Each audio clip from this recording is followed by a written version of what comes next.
everyone, I'm Kelly from craftandacuppa, and today I'm going to do a full-length tutorial on the classic granny stripe sweater, which is what I'm wearing right now. Now, as usual, it's going to be made to measure style, so you can use any ply yarn from your stash, which is always good, isn't it? Because you can just grab whatever you got and get on with it. So it's going to be available in sizes extra small all the way up to 5XL. I'm going to provide all the measurements that you need. You just got to come have a look for them in the written description of the video. That's probably about it, really. Yeah, so shall we get on with it? I don't know why I just did that. Let's do it. Okay, just a quick look at some of the things that you're going to need. So today I've gone with chunky yarn. So yeah, I'm going to mix it up a bit and see how we get on. A hook to match your yarn. I've gone with 7mm. Now this does say 6mm, but for some reason I always like to go up a hook size. That's just my personal preference. You use whatever hook you want. You're going to need a couple of stitch markers, a tape measure, and a little needle to wind in your ends, weave in your ends, sorry. And that's about it. Got a bit of a shadow going on today. I don't really know why, but I'm sure it'll be fine once we get on.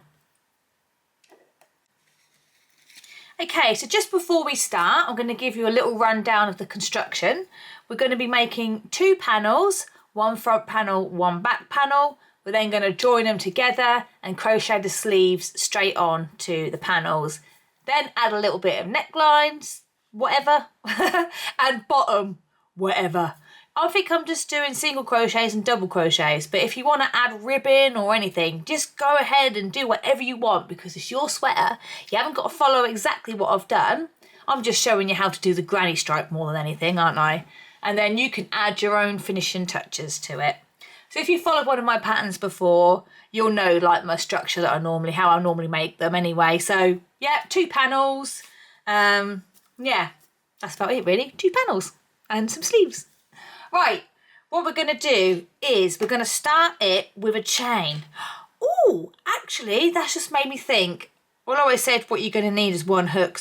You're actually going to need the neck size up from your hook as well, which I'm now thinking, do I own an 8mm hook?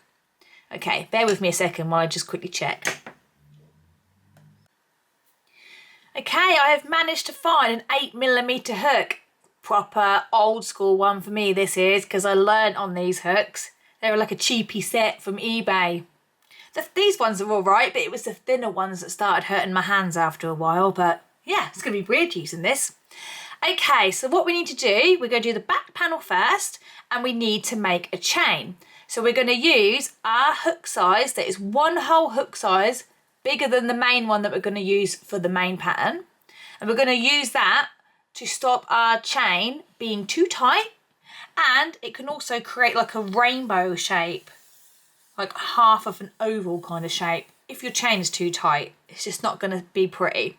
So like if, for example, if you're using a 4mm hook, then go find a 5mm hook for the chain only for the front and back panel. So we need to go to the written description and find the chain length. So for me, I'm making a size small. The chain length says 49 centimetres. So I need to try and get my chain to 49 centimetres. One more thing is that the chain needs to be a multiple of 3 plus 1 extra stitch. Now don't worry if you're like, oh, I'm real terrible at maths. How am I going to work this out? Just say I lose count. I've got a real easy way of how I do it. So I'll show you a few chains of how I count when I have to do a multiple of any particular number. So we just created a slip knot, attach that to your hook. So it has to be a multiple of 3 plus 1 extra chain right at the end. So all I'm going to do is literally chain in 3s. So 1, 2, 3, 4, 5, 6, 7, 8, 9, 10, 11, 12, 13, 14, 15, 16, 17, 18. I've got to remember 18 because I'm now going to start chatting and I'll probably forget what number I'm on. So 18 for me, okay, 18. So can you see what I did? I literally just counted in threes. So I'm going to keep doing this until I get close to 49 centimetres, because you've got to bear in mind you do have to add one extra chain at the end. So I'm going to pause the video and I'm going to make my chain and I'm going to come back to you, okay? So I'm on 18. Yes, that sounds about right. Okay, so I have made my chain a multiple of 3 so far. I'm at 54. Now when you go to measure your chain, don't pull it and real stretch it as far as it will go. You need to make sure it is taut and not loose against your measuring tape, but don't really stretch it out. So I'm about 47, 48 centimetres. Oh, hang on, no, actually, hang on, where are we? Now I'm about 48 centimetres, which is pretty good, because I've got to get to 49. So at the minute, my chain is 54, which divides by 3. I now need to add 1 extra chain. So my chain is 55. 54 divides by 3 plus 1 extra chain is 55. And I'm ready now for the next row, or the first row. Row 1. Let me just zoom in a little bit for row 1. Here we go, row 1. Right, so now it is very, very important that you take out your bigger hook. Well, I say it's very, very important. Maybe not really, but now we're going to swap it to the one that you're going to be using for the main pattern. Right, what we're going to do now for row 1 is we're going to do 3 more chains. What I like to do is kind of put my finger on this last chain. So I'm going to do 3 chains. 1, 2, 3, and that classes as your first double crochet. So we're going to skip those 3 chains that you've just made, 1, 2, 3, and you're going to put a double crochet in the 4th chain. And if you put your finger on it or your thumb, that is literally the chain you're going to go in with a double crochet. Doesn't matter if you go through both loops or 2 loops if you chain. No, that doesn't make sense, does it? Both loops or 2 loops. Sometimes I go through both loops of my chain. Sometimes I just go through 1. Today I'll go through 1 because that's just what happened and that's what's happening right now. So there's no right or wrong way of doing it. If people are like, oh, you have to do it this way. No, you don't. Just do it however you want. I've done it both ways and both ways are secure, so it's fine. Right. Now we're going to skip the next 2 chains and we're going to put 3 double crochets in the next chain. I'm always fingers and thumbs on like my first round or so. There's nothing to hold on to, is there? All right, that's 1, 2, 3. And then we're just going to keep doing that. Skip the next 2 chains and put 3 double crochets in the next chain. It's ever so weird using chunky yarn. I haven't used it in a little while. I've been using some DK, so yeah. Hopefully this might work up quite quickly. I should imagine it will once I get into the swing of it. Right, and that's it. Again, skip the next 2 chains, put 3 double crochets in the next chain. And we're going to do this all the way across the row. I'll do 1 more with you and then I'll pause the video and make my way to the end, because you don't want to sit here watching me do the whole thing, do you? I'll end up chatting loads of rubbish. So skip 2 chains, 3 double crochets in the next chain. See, look, I get all tongue-tied and I say the wrong thing and then you're like, she said 3 doubles a minute ago, not 1. That's the only thing when you're doing videos. Sometimes when I go to edit it, I'll hear myself saying the wrong stitch and I'm like, oh, there's nothing I can do about it now. Can't just go back and delete it. So yes, that is what it's going to look like. So keep skipping 2 chains and then putting 3 double crochets in the next chain. And I'll meet you back here at the end of the row. Okay, so I'm right near the end of row 1. What you should have left is 3 chains. Okay, so if you haven't got 3 chains, something's gone a little bit amiss. Maybe you might have accidentally skipped 1 chain somewhere instead of 2. I've done that before. I'm a nightmare. Nothing worse than getting to the end of your first row. You're like, oh, it's not right. But yeah, you should have 3 chains left. So what we're going to do is we're going to skip 2 chains again, and this time we're going to put 2 double crochets in the last stitch or the last chain. Not 3, just 2. So I'm going to put 2 doubles in my final stitch. Sorry. Just going to tighten that up a little bit. Now, do not be alarmed if you look at this and think, that's not as long as my starting chain, because it will shrink a little bit when you add in this first row. But as you add more rows on top, it's going to stretch itself out. Okay? So, I've got to do row 2 next. Okay, so for row 2, I'm changing colour. What I probably should have done was showed you what to do if you're not changing colour. But if you're not changing colour, you are going to chain 3 and turn your work and wait for me. I am coming. If you're changing colour, you can change it however you wish. I'm going to change mine just by doing it with a slip stitch, because I like it. I think it's secure. So I'm just going to create a slip knot and attach my yarn to my hook. So remember, if you're sticking with the same colour, chain 3 and turn your work. I'm changing colour by using the slip stitch method. So I'm going to attach my yarn in the first stitch with a slip stitch, and then I'm going to chain 3, and then we should all be at the same place right now. Chain 3. Okay, so row 2. What we're going to do is you've got a stitch here, which is a double crochet. You've got 2 double crochets.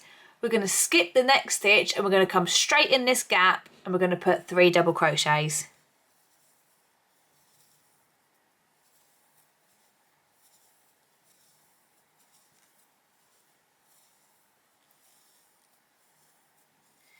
And then we're going to skip 3 double crochets and go in the next gap and put 3 double crochets. And that is all you're doing. Nice and easy.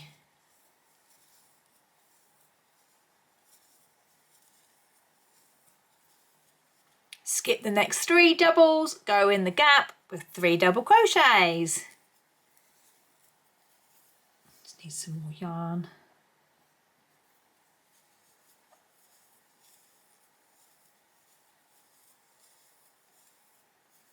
Skip 3 doubles, go in the next gap with 3 double crochets.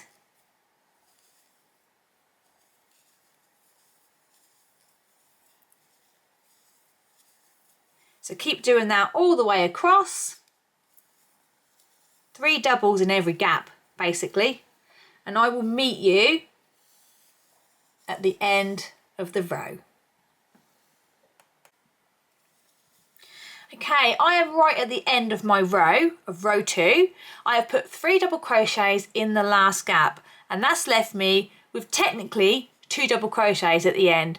One of them is a double, and the other one was that extra chain 3 that we did with our smaller hook. So we're going to skip over the next double crochet. We're going to go in the top of the chain 3, and we're going to put just 1 double crochet in there. Wiggle it through, just 1 double crochet. Okay, so what you're going to notice basically is the first row has got 2 double crochets at the end, and the second row has got 1, and that's the same for each end. 2 double crochets and just 1 double crochet on row 2. So for row 3 we're going to do 2 double crochets. So what we're going to be doing at the end of each row is alternating between 2 double crochets and 1 double crochet. 2 double crochets, 1 double crochet. So let's just go straight into the row 3. I'm sticking with my same colour. So we're going to chain 3 and we're going to turn. So good ways to keep on track is just to look, oh yeah, I did 2 doubles there, I did 1 double there, so this row I need to have 2 doubles. So we're going to put 1 more double crochet in the bottom of the chain 3, in the same stitch that your chain 3 came out of. So now what we've got is 3 stitches, 3 double crochets. So we're going to skip right over those 3 double crochets right there, and we're going to come in this gap here and put 3 double crochets in there. And we're just going to keep repeating the stitch pattern of skipping over 3 doubles in the next gap.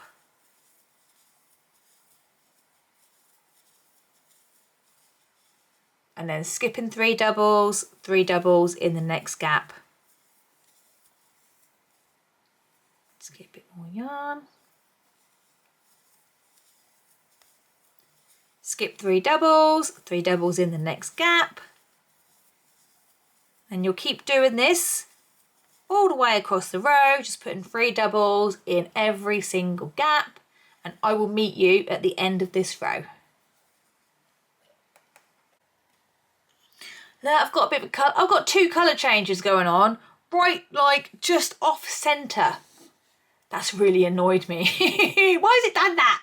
I'm such a control freak with colour changes. I'm not really the best at using variegated yarn, but I thought it'll be fine. But no, look at that.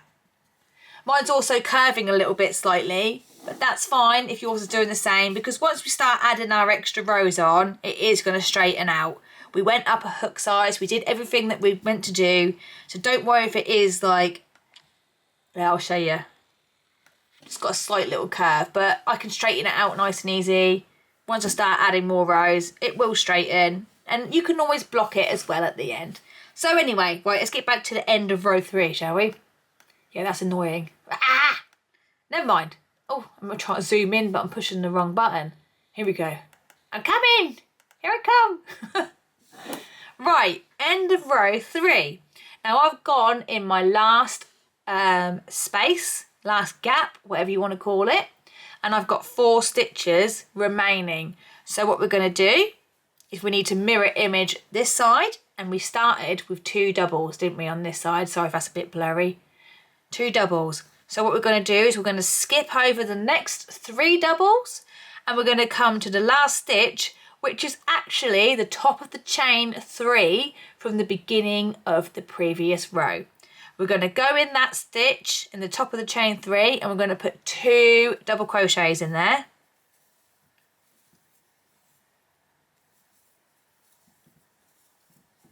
Like so. So now it's row 4.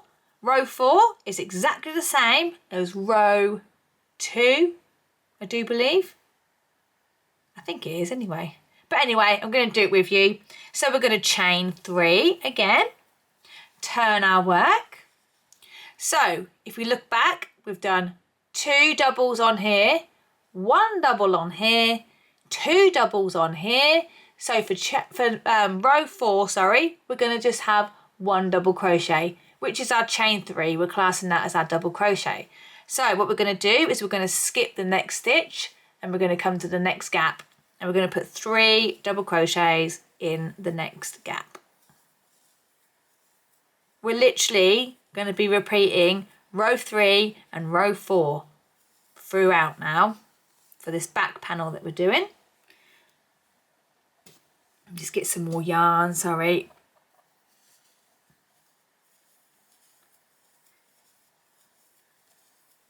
There we go. Skip the next 3 doubles and put 3 doubles in the next gap. So you know what you're doing here, don't you?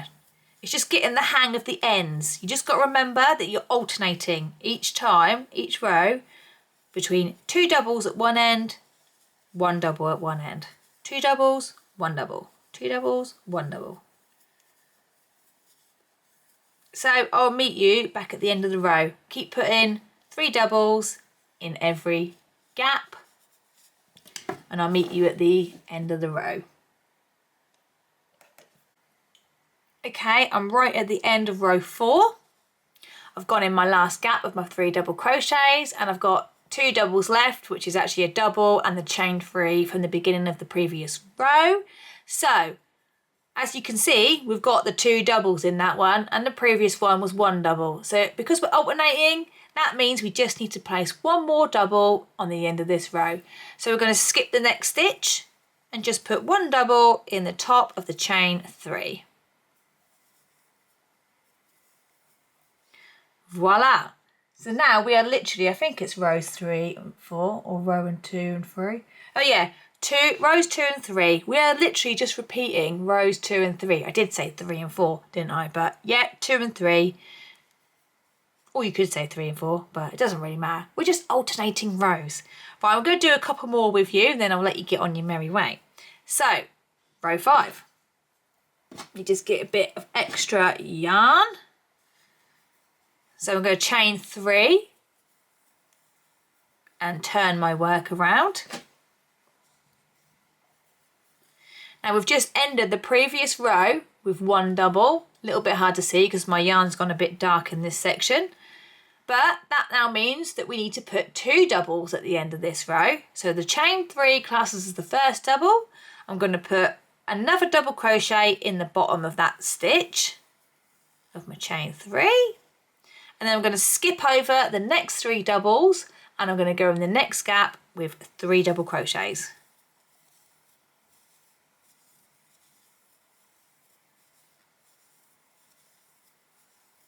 And then keep putting 3 doubles in every single gap, and I'll meet you when we get to the end of the row.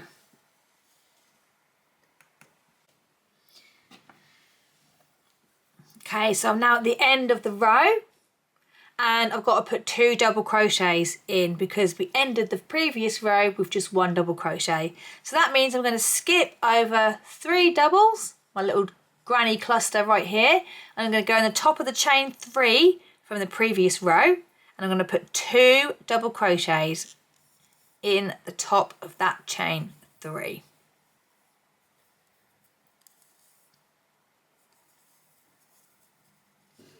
There we go. Just going to keep repeating it now. So chain 3, turn your work. So we've got 2 doubles at the end here. So what we're going to do is I need to have 1 on here. So what we're going to do is skip over to the next stitch and put 3 doubles in the first gap.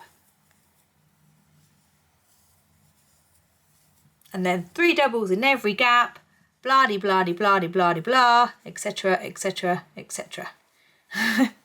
So that's it. We're just going to keep alternating those rows. Let me just zoom out a minute. You just got to keep looking at the end of the rows and keep making sure that, like this row here, I've got 1 at the end. I'm going to go all the way across. Yep, I've still got 1 that end. This row has got 2. Oh, sorry, you can't even see me, look. 2 in this end, go all the way across the same row. Yep, I've got 2 in that end. 1 in this end, go all the way across. Yeah, I got 1 in this end. 2 in this end. Oh, I haven't finished this row yet. Oh, actually, no, hang on. Yeah, 2 in this end. I know I'm jabbering on a bit, but basically you just need to keep alternating between 1 double crochet at the end, 2 double crochets at the end. 1 double crochet at the end, 2 double crochets at the end. If you need to rewind, then that's fine. Rewind and have a look at what we're doing. Sorry, I'm not getting my words out at all. Hopefully you understand what I'm blooming muttering on about. Okay, so we are going to keep repeating those rows until either you are happy with the length, so you can hold it up to you, because this is going to be the back panel, but you can still hold it up to your shoulders and see where it falls down. Now I always like mine so they sit at waist length, because I like to wear them with long dresses, maxi skirts, high-waisted trousers, that sort of thing. So that's where I'm going to do mine to, and that's where the measurement is up to in the written description. So the written description, you can find the length of the back panel.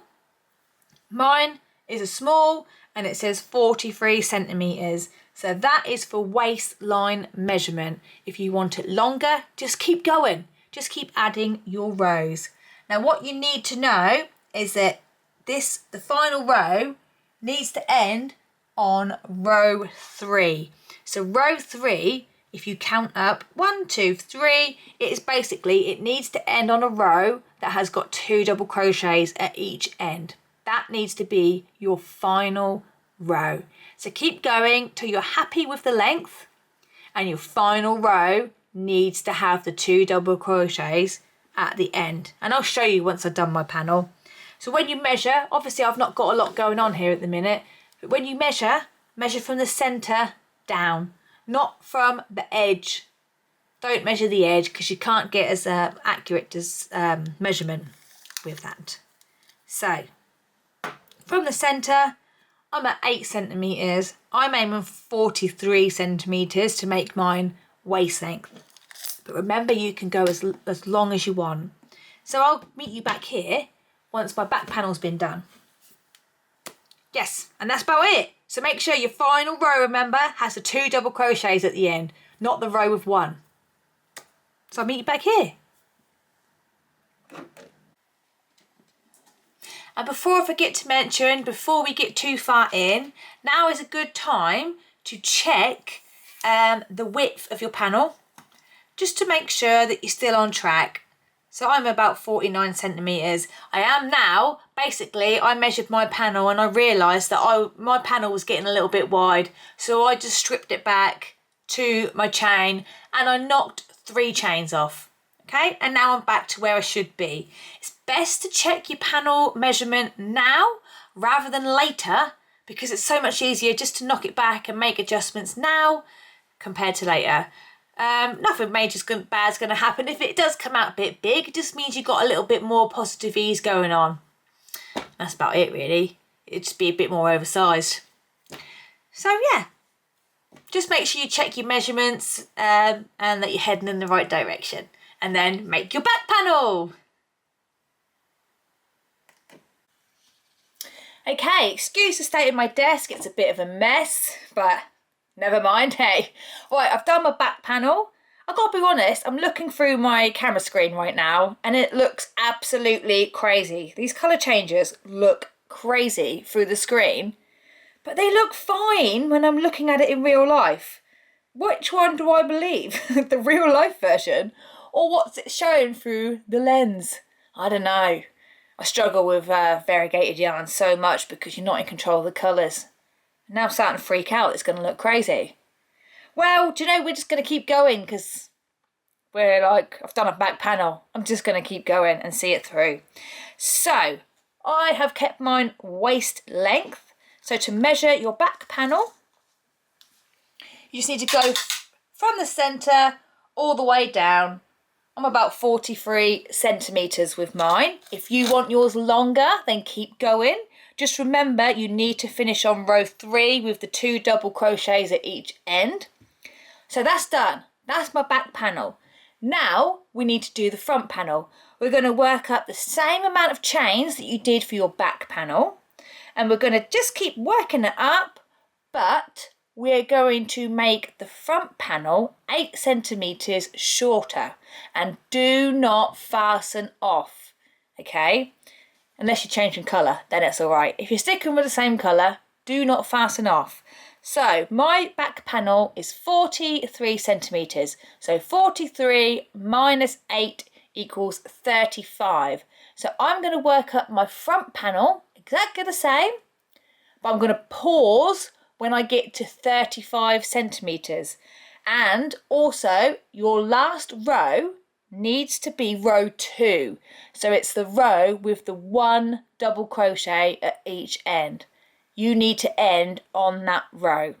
Why, you might ask? Well, I ended on row 3 originally, which had the 2, and it didn't look right when I came to add my neckline shaping. It just didn't look right. It didn't look as neat. Yeah, so that is why you need to make sure that your final row of your front panel is row 2 with the 1 double crochet at each end.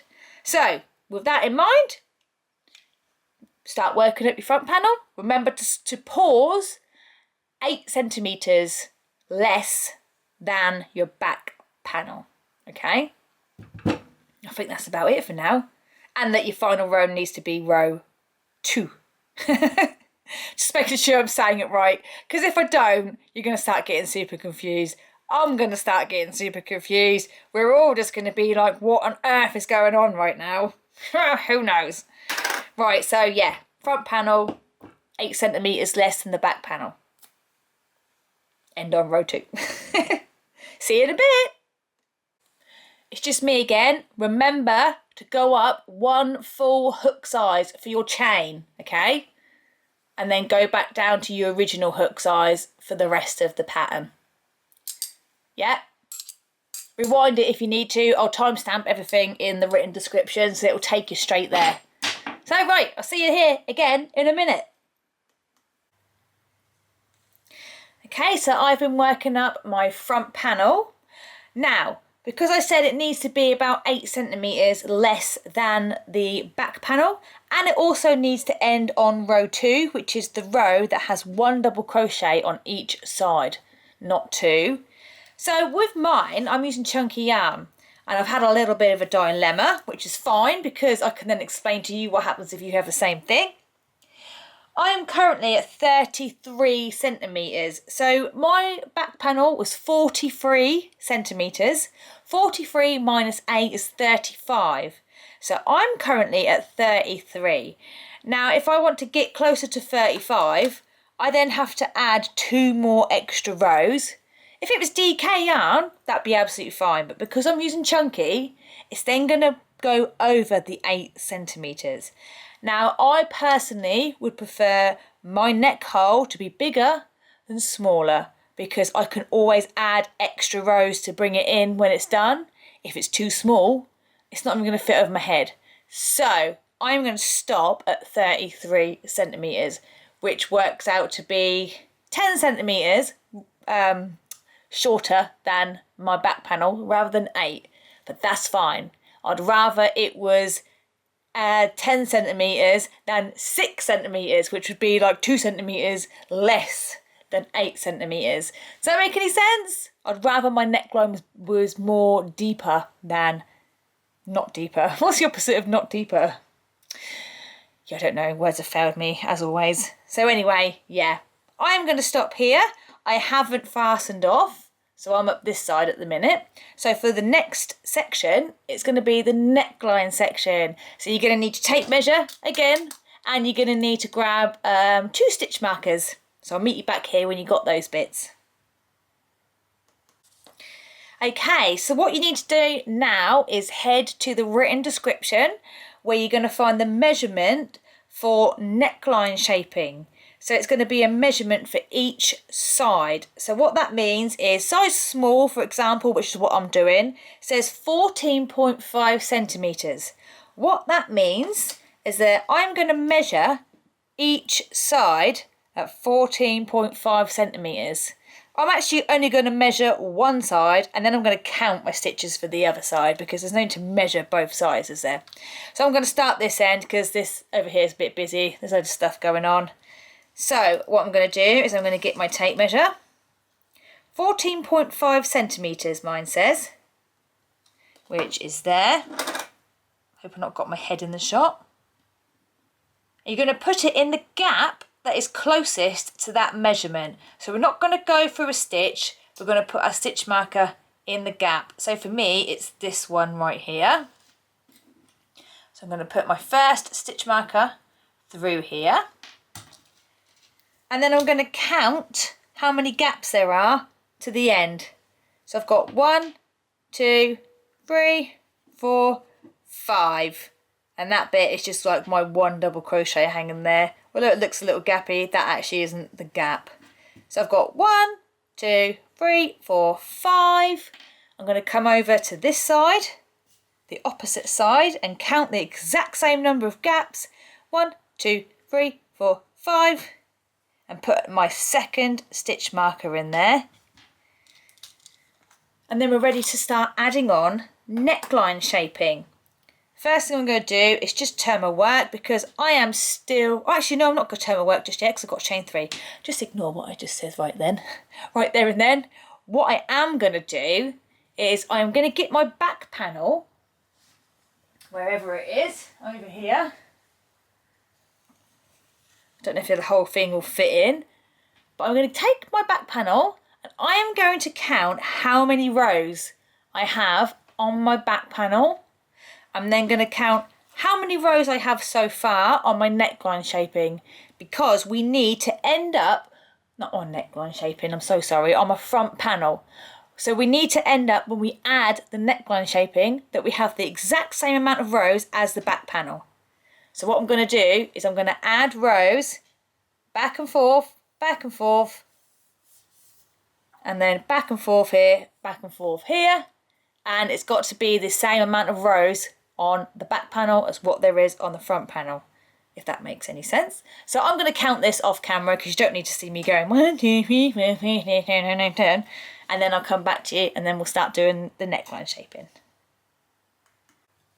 Okay, so I've just counted my back panel and I have got 31 rows on my back panel. I've just counted my front panel and so far I have 24.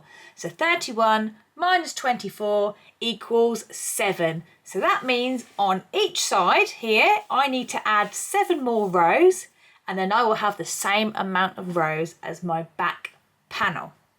So basically we're just going to keep doing the same style rows that we have been doing, but we're only going to work up to this stitch marker. Okay, so what we're going to do, I actually have one more row to do in white and then I've got to change to yellow. So we're going to chain 3 and then we're going to turn our work. Keep following the same stitch pattern. So your last stitch on the previous row, you should have just 1 double crochet there. So that means, oh, I'm about to do a treble look. So that means on this row, we're going to have 2 double crochets at the end of each row.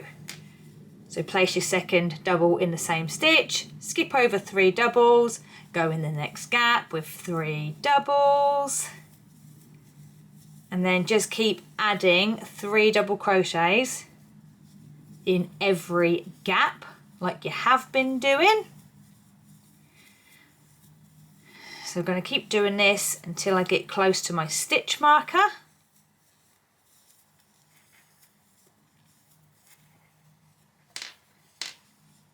don't really have that much to do here because I'm using chunky yarn.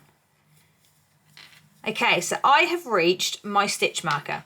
So I'm just going to end the row like I normally would do. So what I'm going to do is I'm just going to put 2 double crochets in this gap with the stitch marker.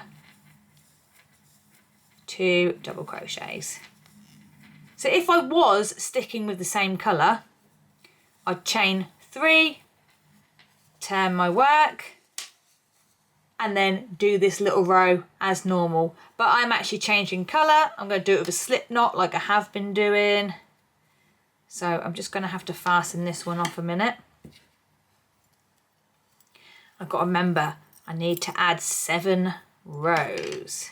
I'm not sure how my variegated yarn's going to come out though, that's the only thing. I might have to like manipulate it a bit, unfortunately, because the colour changes are really long in this yarn. I think it would have looked quite cool if I'd have just used this yarn, but yeah, never mind. Right, so I'm going to turn my work to start my new row because I'm changing colour. Let me just attach my yellow. Chain 3. Where are we at? Yep, so this is the row that just has the 1 double crochet in it. Am I right? Yeah? Yes, because we've just finished with 2 doubles at the end. So I am going to skip the next double crochet and go in the next gap with 3 double crochets. You already know all this because you've literally just been doing your whole front and back panels, haven't you? So let me just get to the end of this row, because you don't need to see me doing all of it, do you? Just putting 3 doubles in every single gap.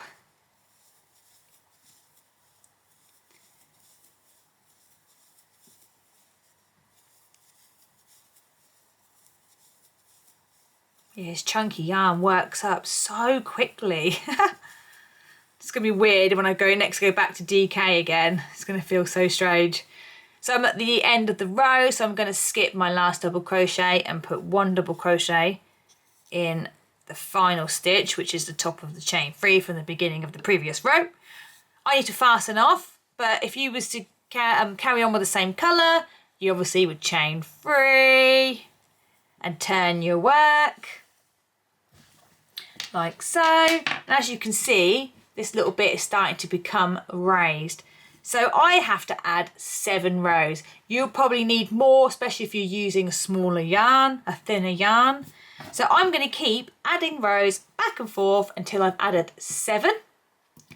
And then I'm going to come back to this side, working on the same side as what we started on. So we started this row here.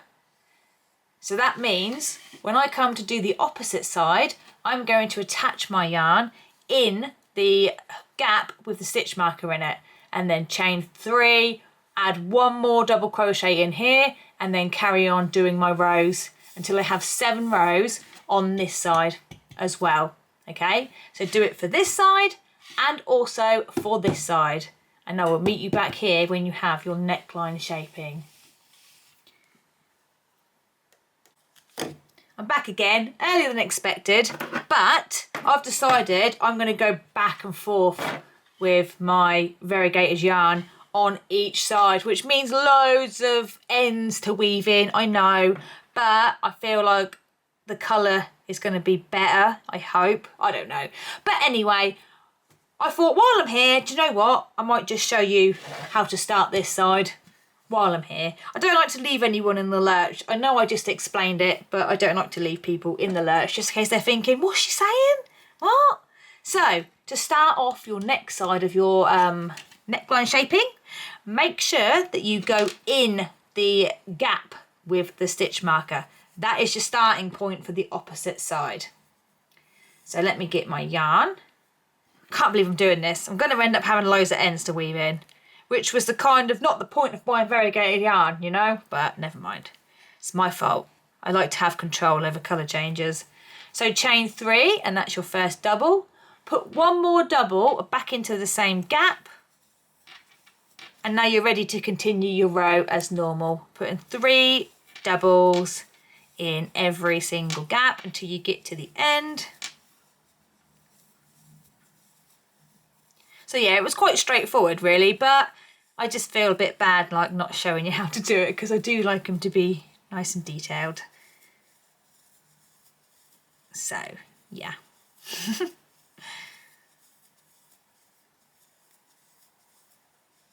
Okay, I'm now at the end of my row, so I'm skipping 3 doubles and I'm putting 2 double crochets in the final stitch, which is the top of the chain 3 from the previous row.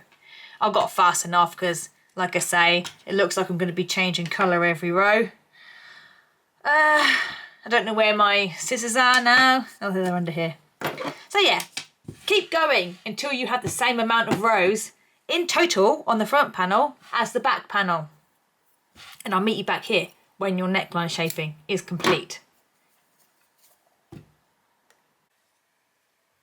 Okay, so I now have my front panel. And there is my neckline shaping. I'm done with the stitch markers for the time being, so I can take those out now. If I can. So next up is seaming. Okay, so now it's time to seam it together. So what we're going to do is we're going to seam the shoulder part first. Now you can seam it however you wish. If you've got a preferred seaming method that you like to use it. I'm going to be using like a ziggy-zaggy type seam because I just love using that when I'm doing my granny stitch projects. So I'm going to show you how to do that. So for that seam, we need to have our panels right sides together. So you might think, what side is the right side? I don't know. Doesn't matter, because we've been working our rows backwards and forwards and turning our work, you can look at it and think, do you know, I'm going to make that my right side, or I'm going to make that the right side. Whatever you prefer. I'll show you what I've done.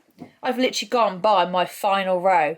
So I have made my final row right side facing me, so that the stitches on my final row are actually forward facing, and that is what I'm going to say, that is the right side.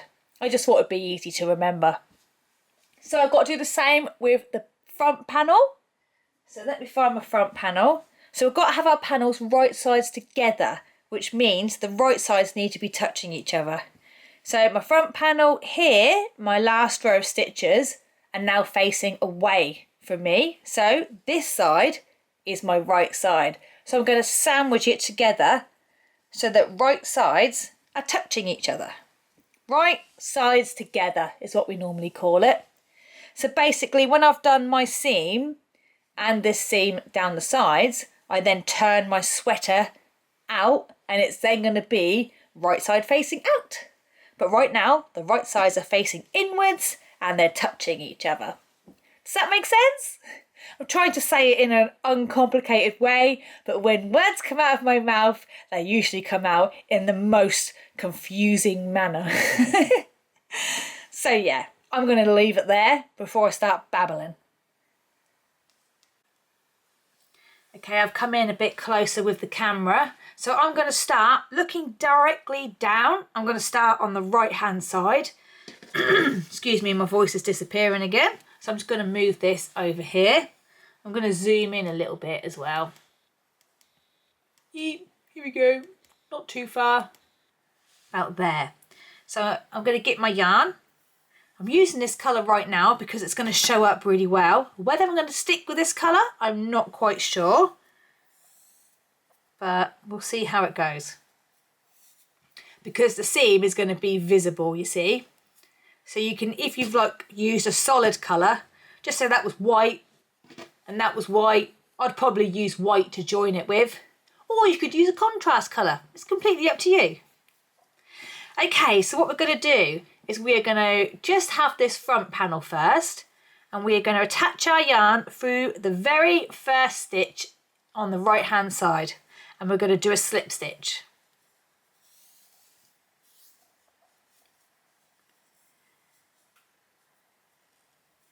Right, what we're going to do now is chain 3, and then we're going to pick up the back panel, and we're going to find the very first stitch, which for me is actually the chain 3. So I'm going to go through the top of the chain 3. Oh no, I've not picked up both stitches, hang on. I'm going to go through the very first stitch on the back panel and I'm going to slip stitch. So it should be looking like this. We've basically slip stitched to the first stitch on the front panel, we've chained 3, and we've slip stitched to the first stitch on the back panel. So I'm going to chain 3 again,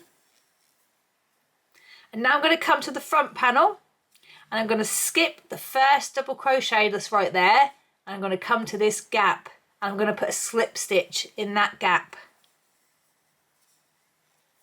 and that's on the front panel only. I'm going to chain 3, and then I'm going to come to the back panel and do exactly the same thing that I just did on the front panel.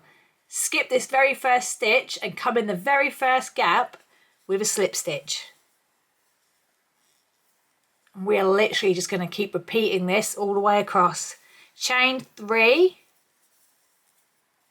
come back to the front panel only, skip the next 3 double crochets and come to your next gap and put a slip stitch in there, chain 3, come to the back panel, skip the next 3 double crochets and go to your next space or gap, whatever you want to call it, and then put a slip stitch in there, chain 3, come to the front panel, skip the next 3 double crochets and go in the next gap with a slip stitch, chain 3, come to the back panel, skip the next 3 double crochets and go in the next gap with a slip stitch, chain 3, come to the front panel, skip the 3 double crochets and go in the next gap. For me, that's my final gap.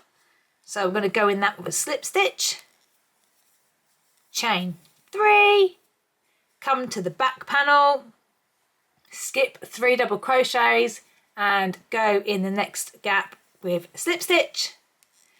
Then I'm going to chain 3 again, and then you've got 2 stitches left. For me, that is a double crochet and the chain 3 from the beginning of that row. So I'm going to skip that double crochet and I'm going to go in the top of the chain 3, which is my final stitch on the front panel, and I'm going to place a slip stitch and then chain 3. And then on the back panel, because we've skipped 2 double crochets on the front panel, I'm going to come to the back panel and I'm going to skip the first 2 double crochets, and then I'm going to go in the 3rd double crochet with my final slip stitch and then fasten off. I want to see what it looks like because I've used yellow. And what that does is gives you, oh look, I've missed the gap. Oh, look what I've done. I've missed a gap. Ooh, naughty, naughty me. I'll keep that on there. But anyway, as you can see, it makes a zigzag apart from there because I've missed a gap. So don't worry if you miss a gap. It happens to all of us. I'm going to come back and redo it. Let me pull it back to here, to the back panel. Chain 3. It is easy done. You've got to have your wits about you. I've missed a gap on the front panel, look. Chain 3. Come to the next one on the back. It's because I'm concentrating too hard. Come to my final gap. 1, 2, 3. One more gap on here. Get back to where we are. I'm now up to my final stitch.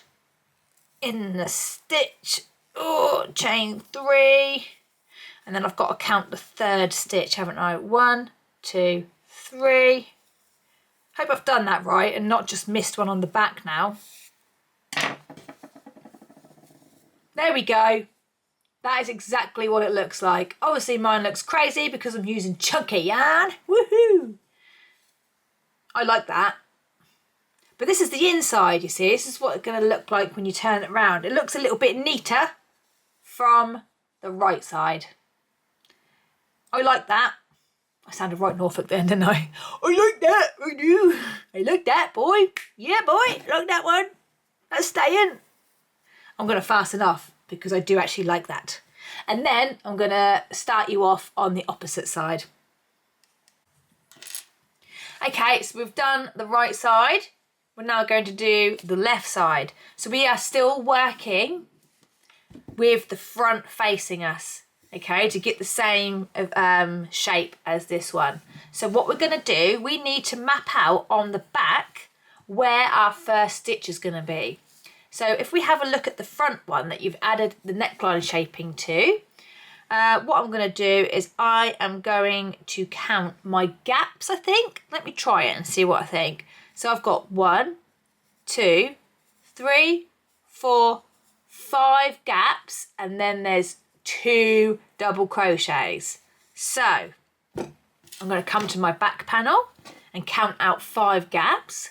1, 2, 3, 4, 5, and then I've got 2 double crochets to match up. So I've just got to count 2 stitches, 1, 2, and I'm going to put my stitch marker in that 2nd stitch.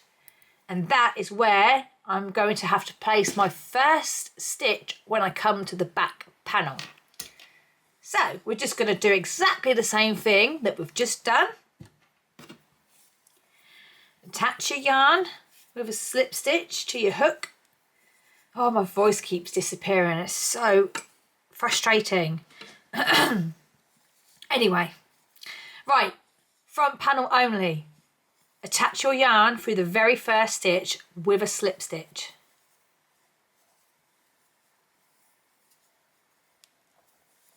chain 3. 1, 2, 3.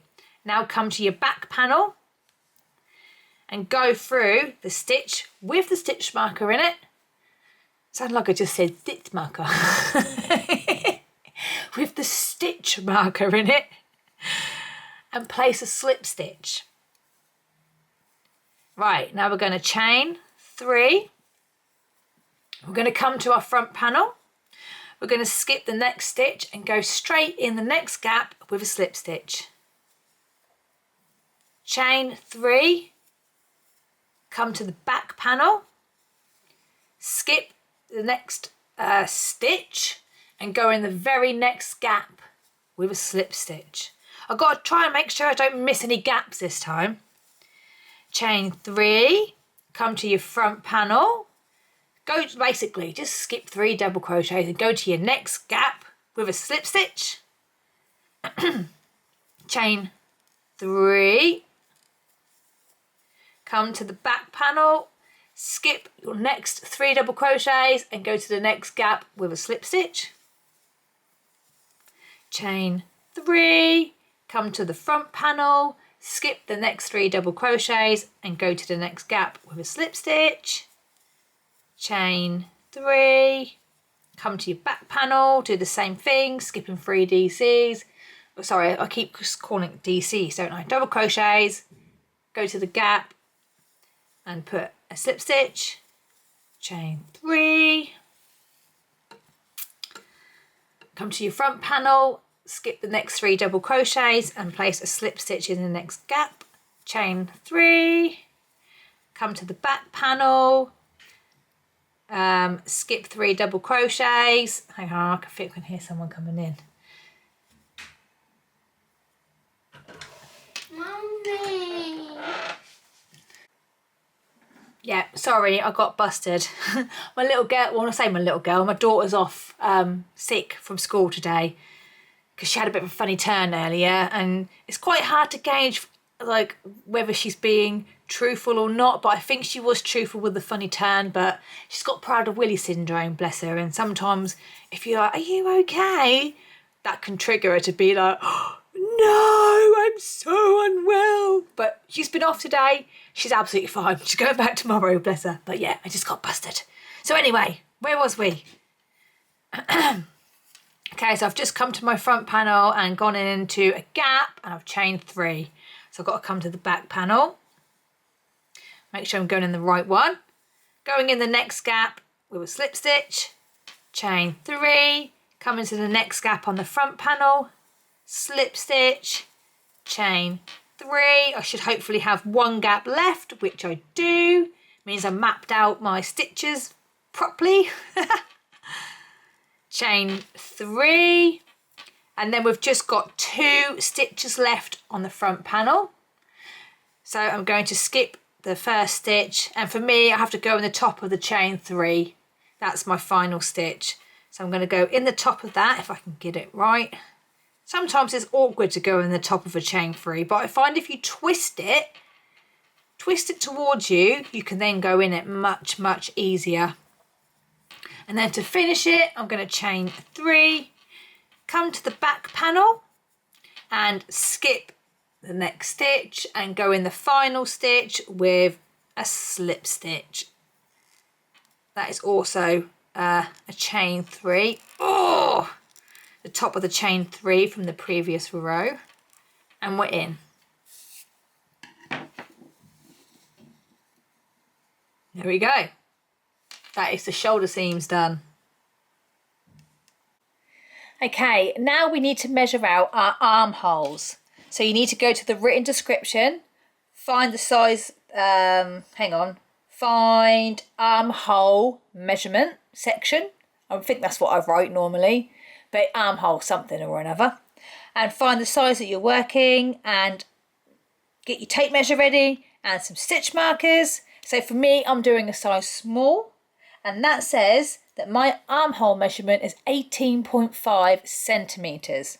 So what we are going to do is we are going to measure just one side from the top. Measure it down. So for me, my measurement says 18.5 centimetres. So that is here. So you're going to put it around the double crochet bar that is closest to that measurement. When I say double crochet bar, it is basically the last double crochet at the end of a row. I call it a double crochet bar. So I'm going to pop my stitch marker around there. I now need to follow the same row and place it on the opposite side. Like so. I'm now going to go back and I've got to put it through the same DC bar on the back panel as well. So it's quite easy for me to do this because I've got different colours going on. If you've all got the same colour, I would just start right from the top and count how many rows down you have until you get to that DC bar. So I'm going to bring it in a bit closer. I've literally just put it around the double crochet bar, but I always call it a DC bar. Double crochet bar, DC bar, it's basically that. So let me just put this back. Now because I've changed colour, I can just count my white rows, which is what I'm going to do. So I've got 1, 2, 3, 4, 5, 6. So let me come to my back panel. 1, 2, 3, 4, 5, 6. Let me just open up my stitch marker and push it through the back panel as well. And then that is going to create my armhole. Let me do it on the same here. Let me just double check that I have got 6 from this colour. 1, 2, 3, 4, 5, 6. Lovely. And then do the back panel. 1, 2, 3, 4, 5, 6. Just open up my stitch marker. And then that is also created that armhole. Now what I always suggest is just to really gently try it on and see if you feel happy with the placement of the armholes. They should be about 1 centimetre or 2 bigger than your actual armholes. If you want to make them bigger, you can. Just bear in mind, if you make them really big, you might get some excess baggage of fabric when you put it on, like underneath your armhole area. I always find that this is a good measurement, what I've done here, but it obviously is your sweater, so you try it on and see what you think. So next up is side seams. Actually, before I disappear, what we're going to do is just literally move this around like so. So yeah, basically what I've just done, let me just say that again. This is my front, it's still facing me. So I'm going to swivel it around to the left, but we're going to be working from the bottom right. Okay, so we're going to be working from the bottom right, so that our seam, sorry I'm not getting my words out right again, so that our seam starts on the front panel, just like it did for the shoulder seams. So that is what we're going to be doing first, is seaming on the right hand side. I'm going to stop talking now. Okay, so this is the bottom corner for me. I've got my stitch marker through the front and back panel. So I'm going to start here and work my way up to this stitch marker. I'm using white, but whether I'll keep it white, I don't know. For me, white feels a better option because I've got this big chunk here. So we'll see what it looks like. So I'm just creating a slip knot and attaching that to my hook. So this is going to be very similar to what we've just done for the shoulder seams, but we're going to be using a chain 2 instead of a chain 3, and we're going to make sure that we go through every double crochet bar which is along this edge on the front and back panel. Okay. This is where I get to test whether I actually added the right amount of rows of these variegated yarn. The amount of times I counted these rows. Have I added the right amount? I'm now looking at it thinking, I don't know. It's because it's got different colours. You can't just go, oh yeah, that is right. I'm just panicking a little bit now. Imagine if I've got one extra row. We're now about to find out together. Right, we're going to go through on the front panel only. We're literally going to find that double crochet bar, which is right there. Well, actually it's a chain 3 really, but we're saying the chain 3 is a double crochet, aren't we? So you turn it around that way. That is how we work that row. We're now working into the side of it. So I'm going to call it a DC bar or a double crochet bar. So put your yarn or your hook, right through there and attach it with a slip stitch. Now we're going to chain 2, not 3, it's going to be 2. Chain 2, pick up the back panel and go through or go around the very same double crochet bar on the back panel with a slip stitch. Chain 2. Now you're going to come to your next row, which is row 2 on the front panel only, and put a slip stitch around that double crochet bar. Now you're going to chain 2 and do the exact same thing on row 2 of the back panel. Put a slip stitch around that double crochet bar. This is where it's handy if you've used different colours, because you can keep an eye on it and much easier than if it's just one colour. You just got to make sure that we are going through every double crochet bar on both front and then back panels. Try not to skip any like I did with my gaps on the shoulder seam. Just take your time, no rush. So I'm now chaining 2 and I'm coming to my front panel. I'm now on row 3 on the front panel. So I'm going to go around that double crochet bar with a slip stitch and I'm going to chain 2. Come to my back panel and do exactly the same thing on row 3. 1, 2, 3 and attach with a slip stitch around that double crochet bar. Chain 2. Come to the next row on the front panel, which is row 4, put a slip stitch around that, chain 2, come to the back panel, the next row up, put a slip stitch around the DC bar, double crochet bar, chain 2, come to the front panel, go around the next double crochet bar, chain 2, come to the back panel, slip stitch around the next double crochet bar, chain 2. So I think you get the gist of it, don't you? So look, we're creating this zigzag again and we're going in every row. So I am going to keep going and I'll meet you when we get here, because you don't need to see me do the whole thing, do you? Repeating it. You're probably like, I've got this. Stop talking. So I'll see you back here in a minute. Okay, so I have now got my stitch marker here. So I've got one set of double crochets to go through on the front and back panel. I'm not gonna lie, coming up on this white bit, I was getting a bit of double vision going on. I was like, this is so hard to see. But I did it right. I've managed to get both of my rows on each side equal. Same here, this bit is fine. I was getting a bit like worried that I'd done one extra row on one side, but I have not. So I literally got one seam bit left to do. I'm currently in my back panel. It's probably really hard to see because I'm using white against white. So I'm going to chain 2 because I'm in the back panel at the minute. I'm going to take the stitch marker out because it's in the way. I'm going to come to the front panel only and place a stitch. What's a slip stitch? A slip stitch around the final double crochet bar, chain 2, come to the back panel and the next double crochet bar, and I'm going to put a slip stitch in there and I'm going to fasten off. Before I fasten off, I just want to see what the seam looks like on this coloured bit. Oh yeah, that's all right, isn't it? I think that'd be all right. I mean, it's going to have to be, I think. It's either have white on here or have a different colour on the white.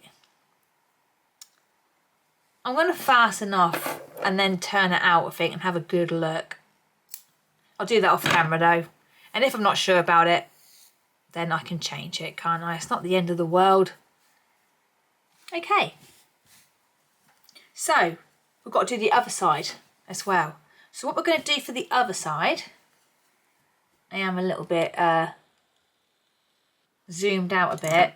but I've still got the front panel facing me. So we are now going to swivel it all the way around so we can get to the other side and still have our front panel facing us. We're going to do exactly the same thing as what we've just done, but we are going to start from the top and work our way down to the bottom. So you're literally just going to go in the first double crochets or double crochet bars with the stitch marker in them. I'll start you off a little bit and then let you get on your merry way. I'm going to keep this stitch marker in so I don't lose my place on the back panel. Okay, so going through the front only, place a slip stitch around the DC bar, which has got the stitch marker on it. Chain 2, come to the back panel with the stitch marker around it and put a slip stitch. And then chain 2, come to your front panel and the next row and put a slip stitch around that double crochet bar. Chain 2, come to your back panel and the next double crochet bar along and put a slip stitch. So you know what you're doing, just chaining 2, slip stitch front panel, chain 2, slip stitch back panel, chain 2, slip stitch front panel, chain 2, slip stitch back panel. And I'll meet you back here when you're done. Next up it will be sleeves. Okay, so I have done both of my seams. I'm currently still inside out at the minute, my sweater is. I've been good, I've weaved in majority of my ends. So next up is sleeves. So what you need to do is turn your sweater right side out. Like so.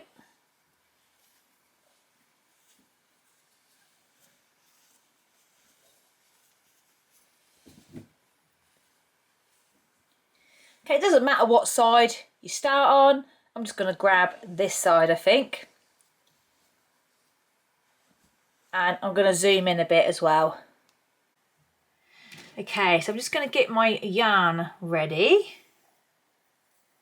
I'm going to use yellow on mine. Okay, so I've made this quite slightly difficult to see. Let me just zoom out a minute. Because I've used white for my seam, it has actually made it quite difficult to see. But here's my zigzag seam. So I'm going to use my fingers and follow that seam. So this part right here is my zigzag seam, but it's quite tricky to see because I've used white. If I'd use a different colour, it would be much easier to see. But basically, we are going to attach our yarn around the same double crochet bar that our zigzag seam ends in. Okay, so I can see it stretching it out right here. There's one, and then there's that one. But we're going to go in the one that is on the left-hand side. Okay, so that's the seam bar right there, my zigzag seam, and that is attached around this double crochet bar. And that is where I'm going to also attach my yarn. So let me just get my hook. And I'm going to go around the same double crochet bar that my seam is attached to. I'm going to join it in with a slip stitch. Now I'm going to chain 3. And that's my first double crochet. And I'm going to put 2 more double crochets around that double crochet bar.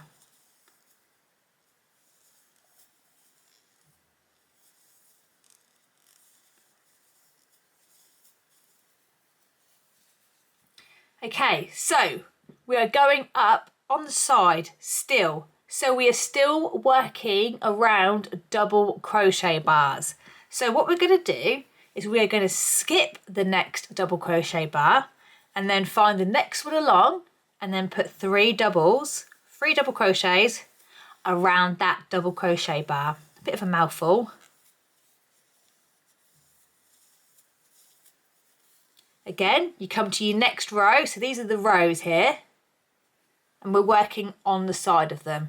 So I'm going to skip the next row and that double crochet bar. And then I'm going to go around the next double crochet bar with 3 double crochets. And we're just going to keep repeating this. Whoop, I popped out there. So I'm going to skip the next double crochet bar. It's now going to get easy to see because I've got different yarn colours going on. So we're skipping the next double crochet bar, going around the next one with 3 double crochets. Oop, just popped out again. 1, 2, 3. I'm going to skip the next double crochet bar and go around the next one with 3 double crochets.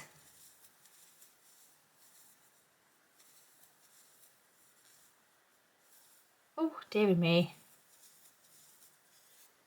Just going to turn it round a bit now. Again, skip the next double crochet bar, go around the next one with 3 double crochets. I'm coming up to my shoulder seam now. Okay, so let me just look at my notes so I know I'm not saying it the wrong way round, because I know I probably will if I do it from memory. So if you have an odd number of rows that you added for your neckline shaping, let me just come back to my neckline shaping, which is here. Okay, so that's my seam here. Let me just put it straight. That's my seam. And this is how many rows I added on for my neckline shaping. I'm just going to count mine. 1, 2, 3, 4, 5, 6, 7. So if you have an odd number of rows that you added to your neckline shaping, like me, you are going to skip your next double crochet bar and you're going to put 3 double crochets around your seam bar.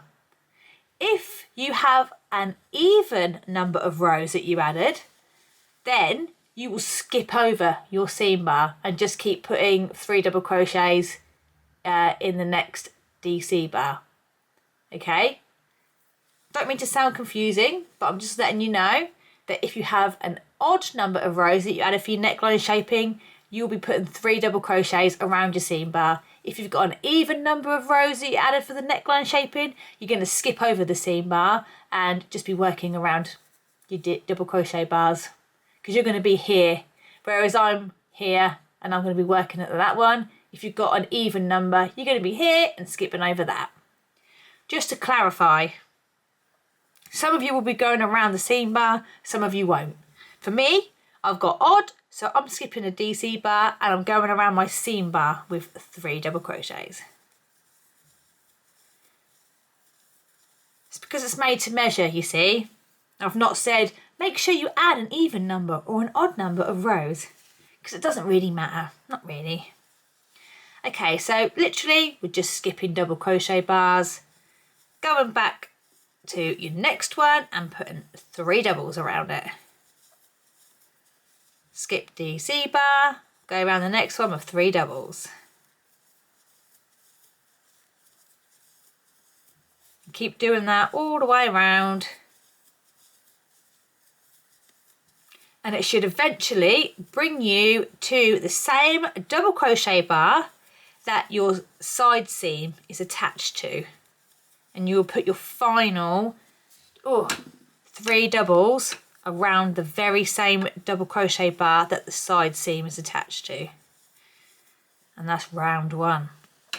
So yeah, I'm there. So I've got 1 double crochet bar to skip, and then this one is where my side seam is attached into. Like I say, it's a bit tricky to see. It just all looks a bit crazy because I've used the same colour.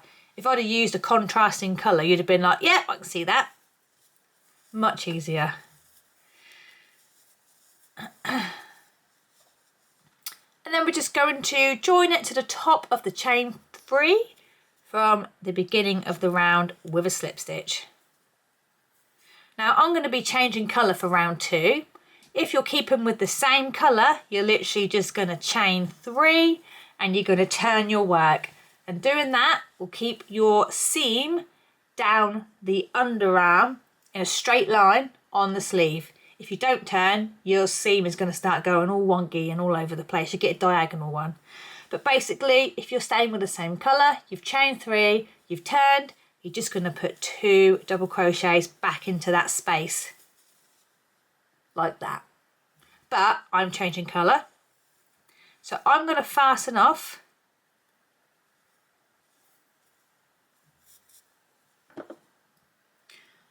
Oh, I didn't bring my scissors. I've left them. Hang on. I'm going to have to get my Mohasif ones out. My sewing scissors. Wherever they are. Now I can't find them. They've been buried under loads of buttons. I've just left my scissors in the other room. Look at these beasts. Sewing scissors. Right, I'm fastening off. So, I fastened off. I am going to attach my new yarn on the wrong side of my stitches that I've just done. So it's just like I have turned. I always turn after every round. And I will still do that even if I'm changing colour as well, just to keep the stitch pattern consistent. Because if you can see on here, there's like a raised line. Here. That's the top of where my stitches are right side facing. And then when they're wrong side facing, you don't have that line. So it just keeps it consistent. Can you see them? I can see them through the screen, so I hope that you can see them too. These lines that are going down. I want it to look the same on my sleeves as well, which is why we're also turning after every round. So I'm changing colour. I was literally this way. I'm now going to turn it round. And I'm going to join my yarn in this space, right where my tail end is. Just with a slip stitch.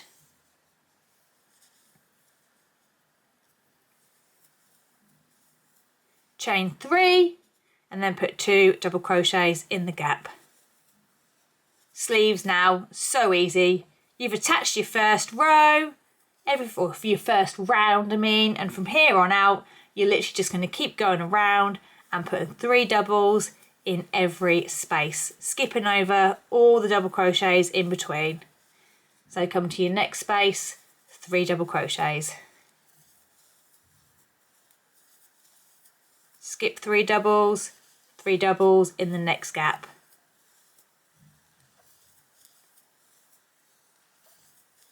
Oh, I've just come out. Oh no, what have I done?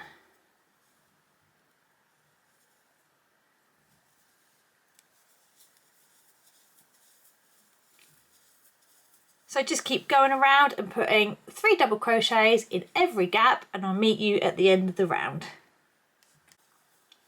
Okay, so I'm now at the end of the round. So I'm just going to attach it to the top of the chain 3 from the beginning of the round with a slip stitch to join it together.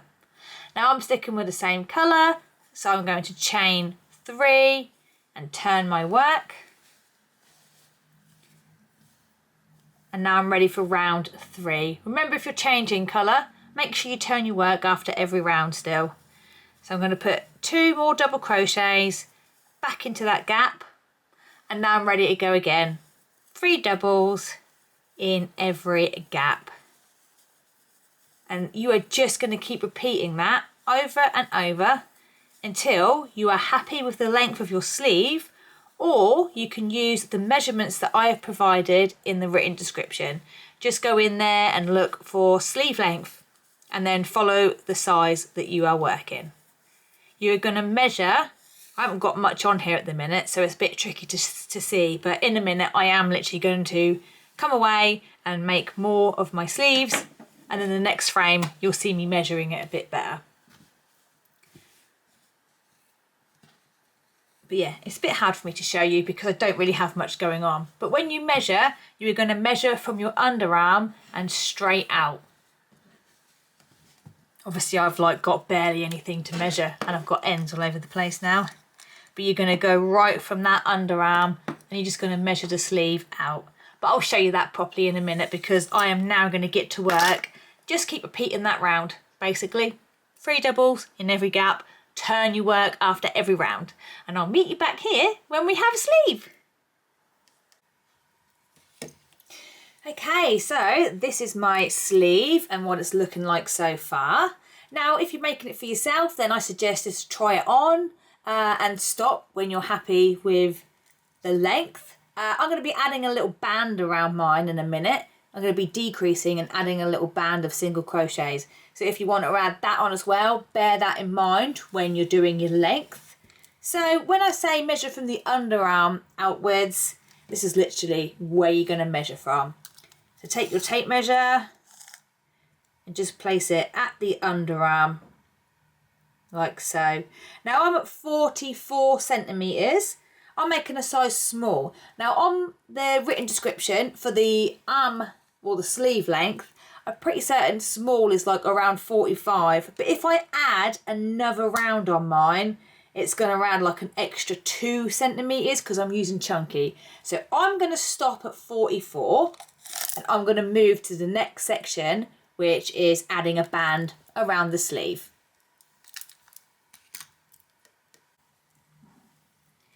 Okay, so what we're going to do first is a decrease round. Now, how much you decrease is completely up to you. What I'm going to be doing is 1 single crochet, 2 together, and then repeating that all the way around. But if you want your band to be tighter, then you could try 1 single crochet, 2 together, 2 together, 1 single crochet, 2 together, 2 together. Keep repeating that. Or if you want it looser, you could do 2 single crochets, 2 together, 2 single crochets, 2 together. Just experiment. However you want to do it, it's completely up to you. I'm just going to show you what I'm going to do with mine. So, to start, it really doesn't matter what way you're facing because we're still just turning our work after every round. So we're going to chain 1, turn our work, which is going to be a mission. I'm using chunky, aren't I? So this is a bit of a beast. It's turning into a bit of a beast. Also, one thing actually while we're here, I just want to put out a little disclaimer. If you try this on, you think, this neckline seems really big, do not panic. That is how it's meant to be because we're going to be adding more rounds around the neckline. So if you try it on and you think, oh, I don't know, especially when you add sleeves. This is why I always do sleeves first before the neckline, because when you add length to your sleeves, it also stretches out your neckline and the neckline sits differently on your shoulders because you're adding weight either side of it. This is why I always do sleeves first. So don't panic, okay? When we get to the neckline, we're going to be adding more rounds. I just thought to throw that out there.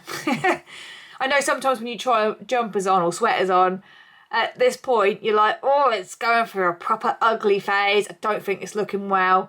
Just trust the process, see it through, and once you add your final little touches on at the end, like for example, decreasing the sleeves and putting a little band around it, and then getting to the neckline and finishing that off, it's just going to transform. It will literally transform. So, we have chained 1 and we have turned.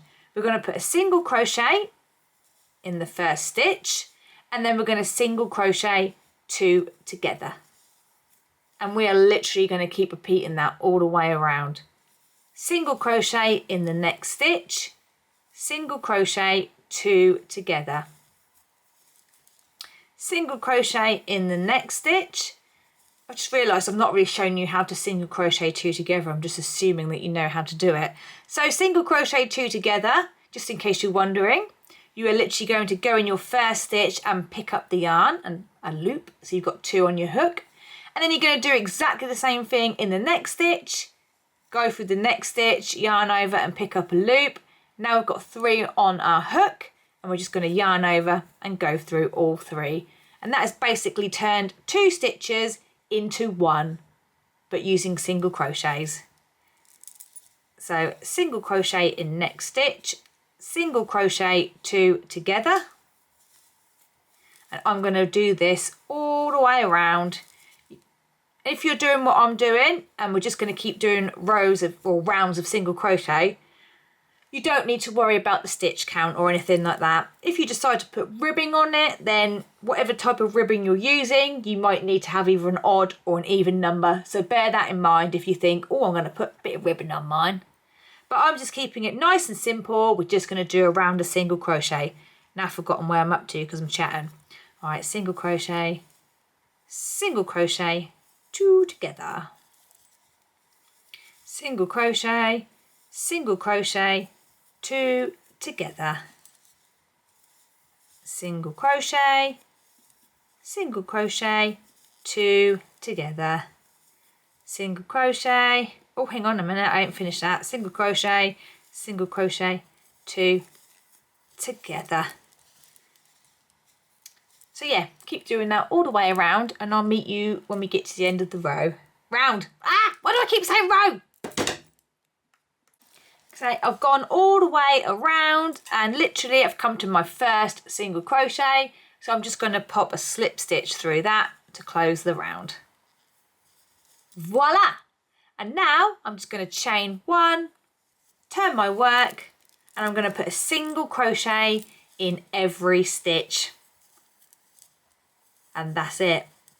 And you can repeat this round as many times as you wish. I think I'm just going to do it once because I'm using chunky yarn. I don't really need to do it as many times as what I normally would do. What did I do? Well, when I did a DK version, I did a rainbow DK version, which I had on at the beginning of this video. I've done 3 rounds of single crochet on that. But it's completely up to you. Again, your garment, you do whatever you wish with it. So yeah, that's it. Just keep adding rounds of single crochet and joining it together when you get to the first, well, the single crochet at the end of the round. Join it with a slip stitch and that's it. Oh hey! So just to show you one more time, I'm at the end of my round and I'm going to go through that very first single crochet with a slip stitch. Now that is as far as I am going for my ribbing. That is done. I am going to try it on before I snip it just to make sure, but I'm pretty certain that I am done. So what you need to do now is exactly the same thing for the opposite sleeve. Usually I work my sleeves up both together at the same time, especially when I'm changing colour. But I didn't this time. I just cracked on with this one sleeve. Very pretty, looking nice. So yeah, I've done one sleeve here. I've now got to go to the opposite side and do exactly the same thing for my other sleeve, making sure I have exactly the same amount of rows, rounds, you know what I mean. So I'll meet you back here when you have 2 finished sleeves, and then next we're going to make a start on the neck section. Right, I now have 2 sleeves done and dusted. Next section is the neckline section. So we've still got our sweater, so it's right side facing out. We are going to attach our yarn on the back of the neckline, and that's where we're going to start. It's in this top corner up here. So I'm just going to flip my sweater around so the back is facing me. Let's get rid of that yarn a minute. I'm not using that. Like so. Get my yarn ready.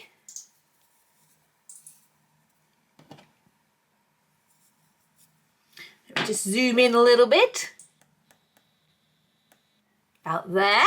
Okay, so what we're going to do, you're going to find your shoulder seam, which is here. And we're going to go in the first gap that is closest to that shoulder seam. So I'm going to get my yarn, I'm going to attach it. My voice is going again, which is great. It always disappears, my voice, like between 9 and 11. It's currently 20 past 10. So I'm like at the peak of when my voice keeps disappearing. So we're going to attach this yarn with a slip stitch.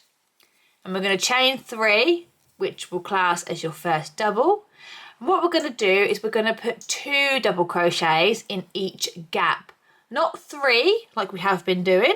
We're going to be doing 2. So put one more double crochet in that same gap. Skip over 3 doubles. Come to your next gap and put 2 double crochets. Again, come to your next gap and put 2 double crochets.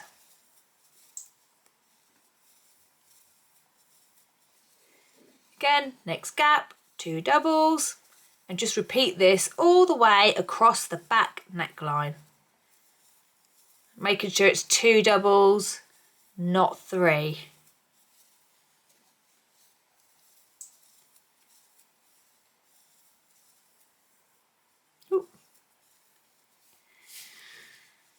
We're going to do that until you reach the final gap, which I think that's where I am at now.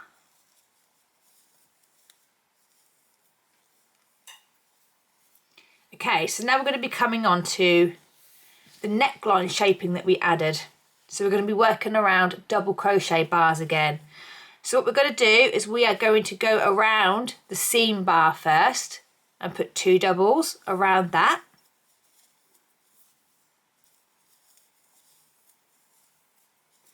Now, if you have added an odd number of rows for your neckline shaping, you are going to skip the next DC bar and go in the next one with your 2 doubles. If you have an even number of rows on your neckline shaping, you're not going to skip the first double crochet bar. You're going to go round the next double crochet bar right next to your seam bar, and then you will skip your DC bar, go in the next one with 2 double crochets, skip the next DC bar, go in the next one with 2 double crochets. Okay, so if it's an odd number, you're going to skip the next double crochet bar and go around your next one with 2 double crochets. If it's an even number of rows you've got here, then you are not going to skip the first one. So I actually have odd number of rows, but I'm going to show you what to do if you have an even number. If you have an even number, you've gone around your seam, you're going to go in the very next double crochet bar with 2 double crochets. And then from here on out, you're going to skip the next one and go around the next one with 2 doubles. And keep doing that all the way down until you reach the front neckline. But I have an odd number, so I am just going to undo that quickly. So because I have an odd number, I'm going to skip the next double crochet bar and then go around my next one with 2 double crochets. We do that so that we will all end up in the exact same place when we reach the front neckline.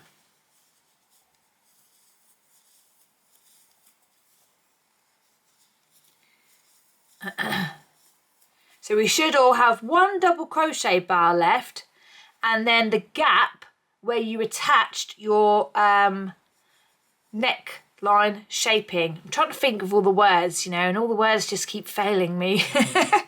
So you should have 1 more double crochet bar, and then the gap where your neckline shaping is joined into. You are going to go in that very same gap with 2 double crochets. So skip over this double crochet bar and then go in the gap on the front line, on the front neckline, sorry, that also has your neckline shaping in it, and put 2 double crochets. So as you can see, that gap has got my neckline shaping in there, and it's also got my new 2 doubles that I've just added. And now we are on the front neckline. So we're just going to skip over 3 doubles and go in every single gap with 2 double crochets. Keep doing that all the way across until you reach the neckline shaping again.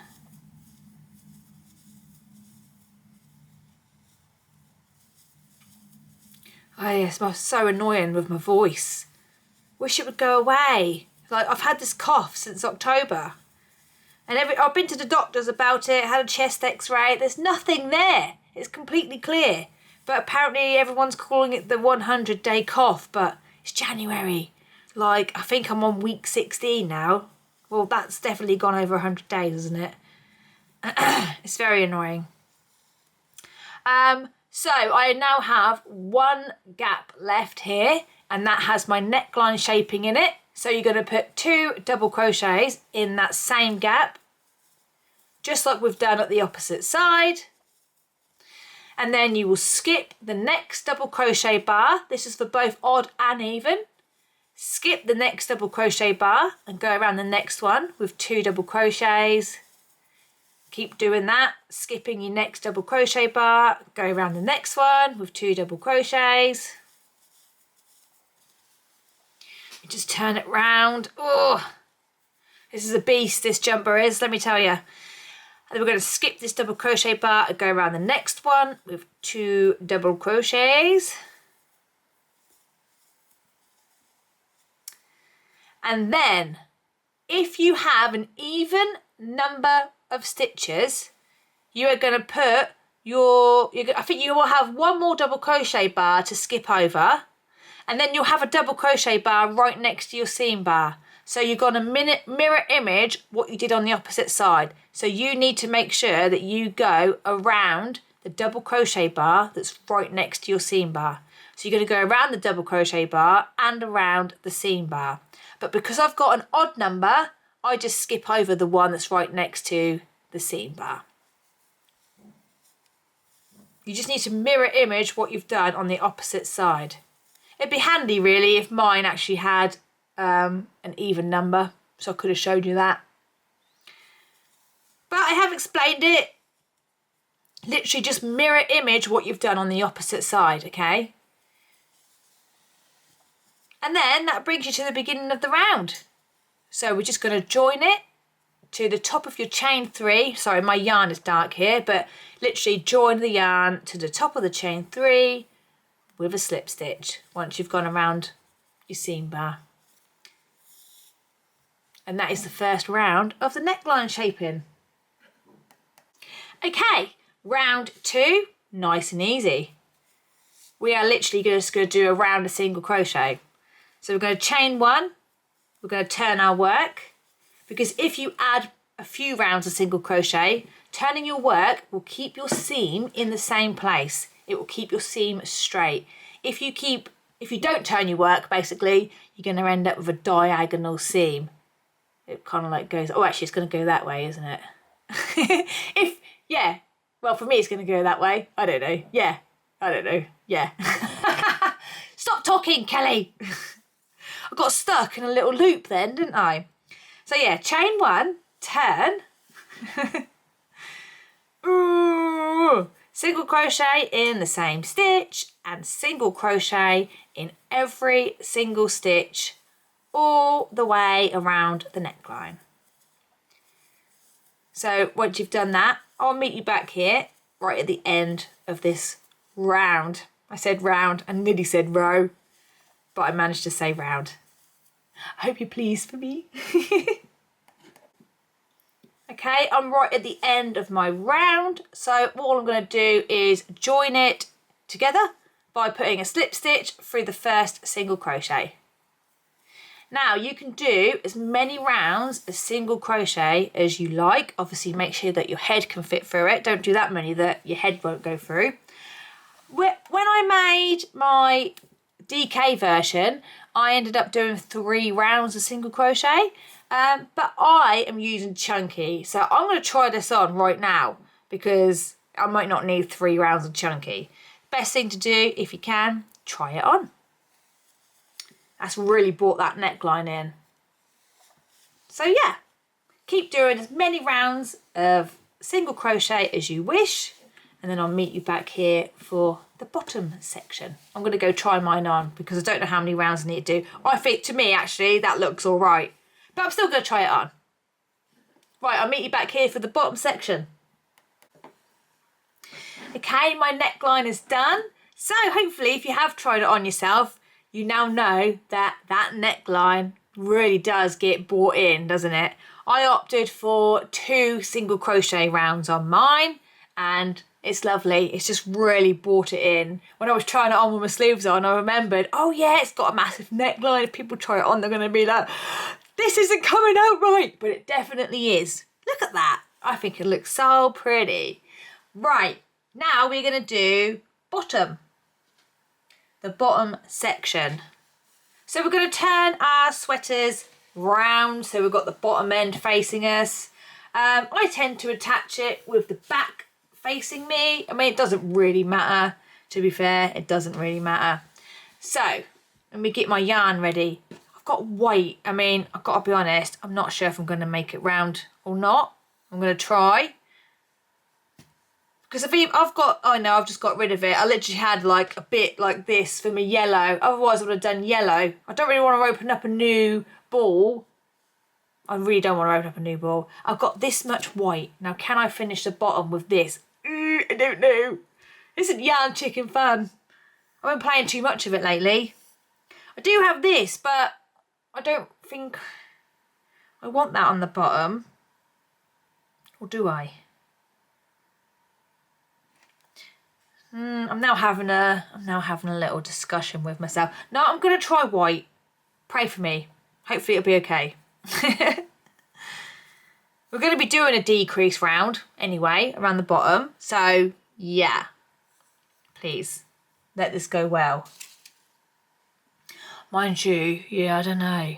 I've still got to do around a single crochet first. Sorry, I'm just talking to myself. Right, let's see how we get on. So what we're going to do, we're going to find our seam, our side seam, and we're going to attach our yarn around that with a slip stitch, chain 1, and put a single crochet around the same seam. Let me just zoom in a little bit. Now we're going to be working into the chain that we created right at the beginning on the front and back panel. So we're literally just going to go into the chain and we're going to put one single crochet in every chain that we made. It is a stitch really, but I'm going to call it a chain. Now we've got to remember that we need to go into the 2 chains that we made as well. So it was like we had one stitch at the beginning which has got 2 double crochets in. Oh no, I was about to do a blooming double crochet, look. And then we skipped 2, didn't we? So make sure you go in those 2. And then one of them has got the 3 doubles in. So you go back through the 2 that you skipped, wiggle that in with just a single crochet, 1, 2, on my tummy's rumbling, and then through that massive one that's going to have your 3 doubles in it. Oh, my jumper's fallen off a table. It's quite a big one, this is actually. It's quite big because I use chunky, but it's lovely. So you go through those 2 chains that you skipped. 1,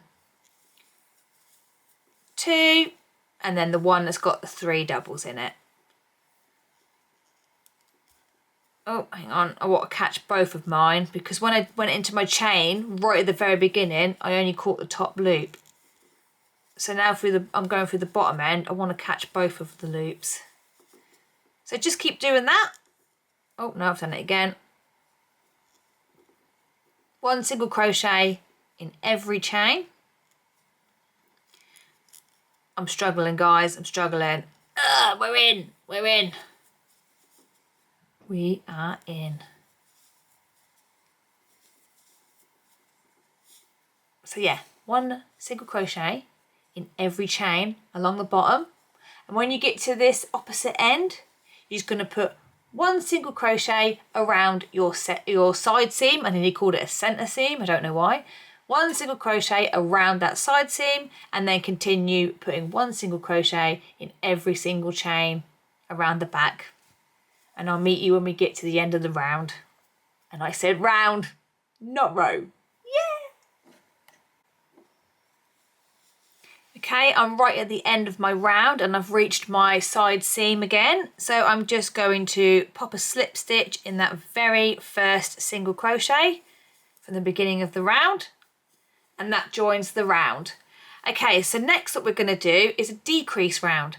Now, you don't have to do a decrease round. I mean, you might look at it and try it on and think, I actually really like it as it is. Well, that's fine. Leave it if you want. What I'm going to do a little decrease round, and then I'm going to finish it off with a round of double crochet. So yeah, I mean, if you want to, you could add a double crochet round now if you don't want to decrease, or you can just leave the single crochet round. It's completely up to you. It has just neatened the bottom of it up, so do whatever you fancy. But I'm now going to do a decrease round. So I'm going to chain 1, turn my work, which is a bit of a mission. Okay, so for the decrease round, we're going to place a single crochet in the next 6 stitches. Now we haven't got to worry about the stitch count because we're going to do double crochet round after this, so don't worry about the stitch count, just count 6 single crochets. So I've done 1, 2, 3, 4, 5, 6. Something's wobbling on my table. That's better. And then we're going to do a single crochet 2 together.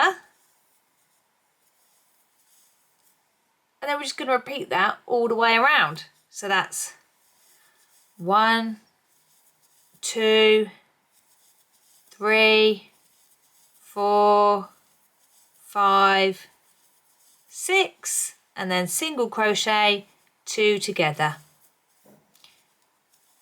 Do it one more time. 1, 2, 3, 4, 5, 6, and then single crochet 2 together. So keep doing that all the way around and I'll meet you at the end of the round.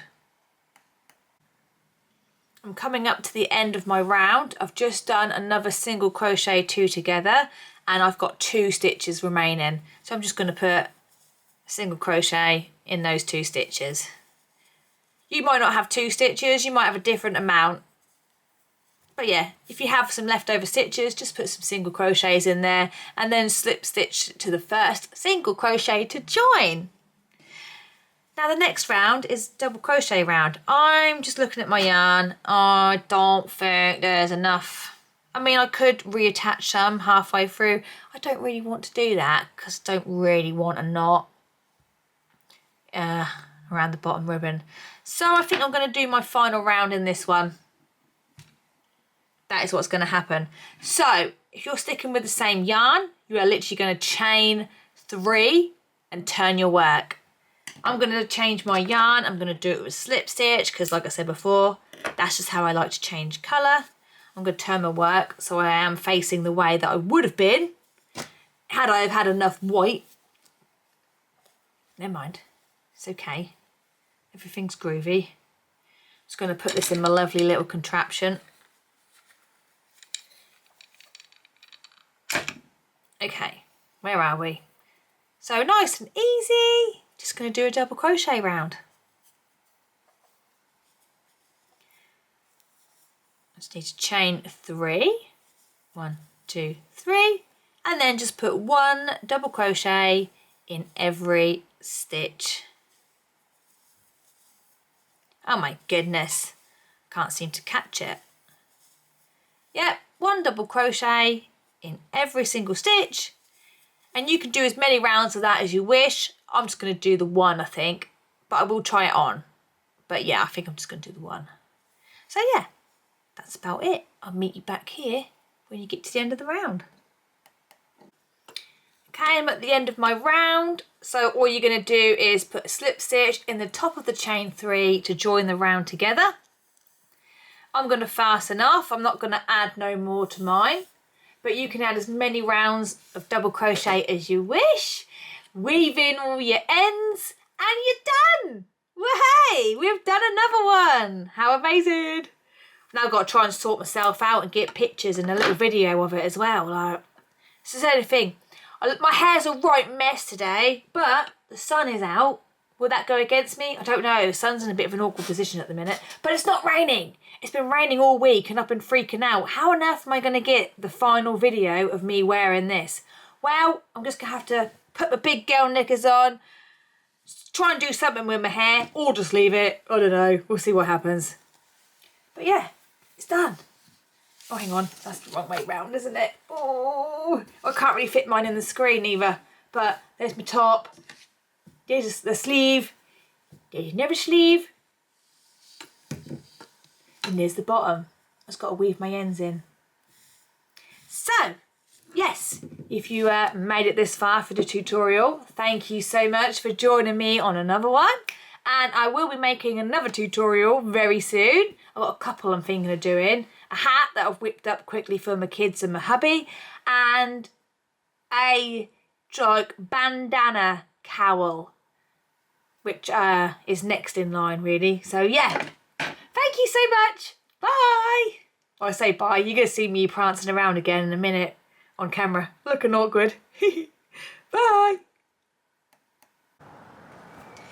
Here we go. Here is the final product that I've been working on throughout the tutorial. It's a beast, isn't it? It's lovely though. It's giving me beach vibes. I don't know why. I think it's just the colours remind me of like when I go to the beach, because I'm not far from the coast. So it just gives me these sort of coast vibes. But yeah, that's it. It's really cold out here, so I'm just going to hurry up, and I'm really scared that the camera's going to blow over. So I'll see you next time.